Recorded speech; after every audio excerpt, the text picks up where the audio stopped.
नमस्कार, प्रवास साक्षी news network और आप सभी का स्वागत है। भारत और कनाडा के रिश्तों में पिछले कुछ समय से चला आ रहा तनाव अब कम होता दिख रहा है। इस बदलाव के केंद्र में है भारत के राष्ट्रीय सुरक्षा सलाहकार अजीत डोभाल की हालिया कनाडा यात्रा, जिसने दोनों देशों के बीच सुरक्षा सहयोग को नई दिशा दी है। यह यात्रा भरोसे की फिर से स्थापना और साझा हितों पर आगे बढ़ने का स्पष्ट संकेत थी।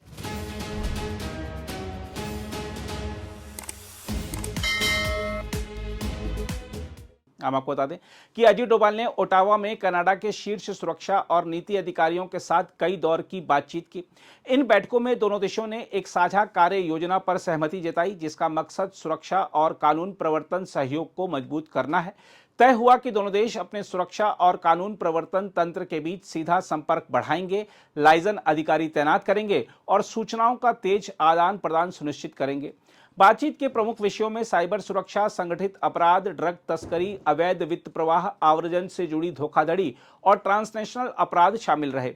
खास जोर इस बात पर रहा कि नई तकनीक और डिजिटल माध्यमों का उपयोग कर अपराध करने वाले नेटवर्क से मिलकर निपटा जाए। कनाडा की ओर से यह भी संकेत दिया गया कि उसकी जमीन का उपयोग किसी भी तरह की हिंसक अलगाववादी गतिविधियों के लिए नहीं होने दिया जाएगा। यह बात भारत के लिए खास मायने रखती है, क्योंकि लंबे समय से भारत कनाडा में सक्रिय खालिस्तानी तत्वों को लेकर चिंता जताता रहा है। हम आपको बता दें कि 2023 में एक खालिस्तानी नेता की हत्या के बाद दोनों देशों के रिश्तों में तीखा तनाव आया था। आरोप और प्रत्यारोप चले, राजनयिक स्तर पर कड़वाहट बढ़ी और भरोसे में कमी आई थी। ऐसे माहौल में डोभाल की यह यात्रा एक भरोसा बहाल करने वाला कदम मानी जा रही है। अब संकेत साफ हैं कि दोनों देश मतभेदों को पीछे छोड़कर व्यवहारिक सहयोग की राह पर चलना चाहते हैं। आने वाले समय में व्यापार, प्रौद्योगिकी, ऊर्जा और शिक्षा जैसे क्षेत्रों में भी रिश्तों को गति मिलने की उम्मीद जताई जा रही है। कनाडा के प्रधानमंत्री की प्रस्तावित भारत यात्रा को भी इसी क्रम में देखा जा रहा है, जो इस नई समझ को और मजबूती दे सकती है। देखा जाए तो अजीत डोभाल की कनाडा यात्रा का महत्व केवल कागजी समझौतों में नहीं, बल्कि उसके सामरिक और मनोवैज्ञानिक प्रभाव में है। यह यात्रा 3 स्तर पर असर डालती दिखती है। पहला, इसने साफ किया कि भारत अपनी सुरक्षा चिंताओं पर समझौता करने वाला देश नहीं है। चाहे मामला साइबर खतरे का हो या अलगाववादी नेटवर्क का, भारत अब सीधे, स्पष्ट और परिणाम केंद्रित संवाद करता है। दूसरा, यह खालिस्तानी तत्वों के लिए एक सख्त संदेश है। लंबे समय तक उन्हें यह भरोसा रहा कि विदेश की जमीन पर वे राजनीतिक अभिव्यक्ति के नाम पर भारत विरोधी अभियान चला सकते हैं। पर जब मेजबान देश खुद सुरक्षा सहयोग पर सहमत हो और ऐसी गतिविधियों को कानून व्यवस्था का विषय माने, तो उनके लिए जगह सिमटती है। डोभाल की यात्रा ने यही किया है। यह एक तरह का शांत लेकिन प्रभावी प्रहार है। तीसरा, यह मोदी सरकार की विदेश नीति के उस मॉडल को दिखाता है जिसमें भावनात्मक बयानबाजी से अधिक महत्व ठोस परिणामों को दिया जाता है। पिछले दशकों में कई बार ऐसा लगा कि भारत अपनी सुरक्षा चिंताओं को लेकर पर्याप्त दृढ़ता नहीं दिखा पा रहा। आज तस्वीर बदली है। भारत मित्र देशों से मित्रता चाहता है, पर अपनी सुरक्षा की कीमत पर नहीं। मोदी काल की विदेश नीति की खासियत यह रही है कि उसने रिश्तों को 0 या 100 के नजरिए से नहीं देखा है। जहां मतभेद है वहां भी संवाद जारी है, जहां सहयोग संभव है वहां तेजी है।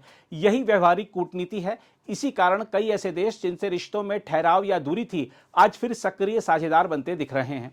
कनाडा के साथ नया अध्याय भी इसी सोच का हिस्सा है।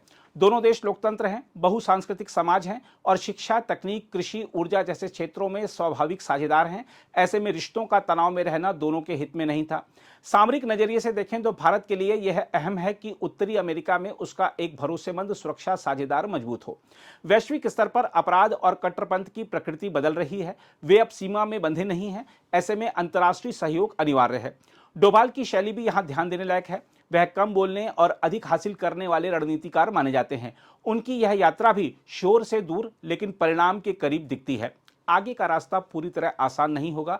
भरोसा एक दिन में नहीं बनता, पर दिशा सही हो तो दूरी घटती है। यदि प्रस्तावित उच्च स्तरीय यात्राएं सफल रहीं और जमीनी स्तर पर सहयोग दिखा, तो भारत कनाडा रिश्ते फिर से मजबूती के दौर में जा सकते हैं। बहरहाल, यह कहा जा सकता है कि यह यात्रा केवल 2 देशों के रिश्तों की बात नहीं, बल्कि उस नए भारत की झलक है, जो विनम्र भी है और दृढ़ भी, संवाद के लिए तैयार भी और अपने हितों की रक्षा के लिए सजग भी। यही संतुलन आज की वैश्विक राजनीति में सबसे बड़ी ताकत है। अगर आप भी लेना चाहते हैं देश दुनिया की तमाम जानकारी, तो आज ही सब्सक्राइब करें हमारे चैनल को। साथ ही नीचे दिए बेल आइकन को जरूर दबाएं ताकि हर अपडेट आप तक पहुंच सके।